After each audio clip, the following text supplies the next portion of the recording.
schools. Now more experts have a stronger recommendation this morning.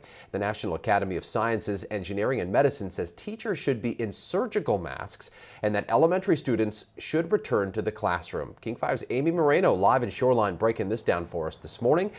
Kids back to school, Amy, it's going to be interesting. What are you learning?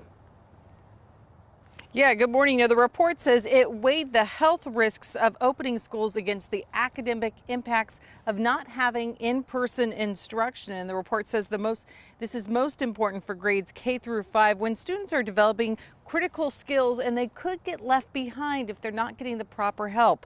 Now, the study also says opening schools will benefit families beyond providing education by helping with childcare, food, and other support.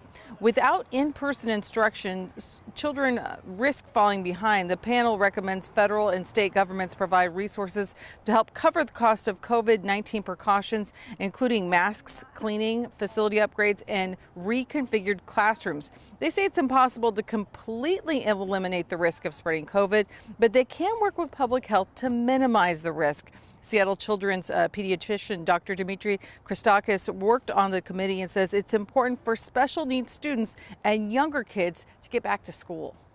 Because we know for those children, the distance learning is really not equivalent in any way, shape, or form to what they get in person.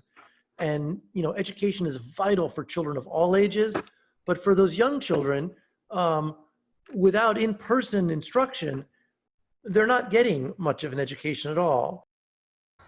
And Dr. Christakis says if we wait until it's completely safe, which would mean having herd immunity and an effective vaccine, something like that could take up to 2 years.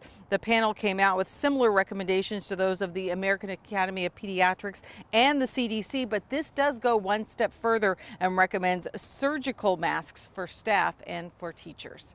Live in Shoreline, Amy Moreno, King 5 News.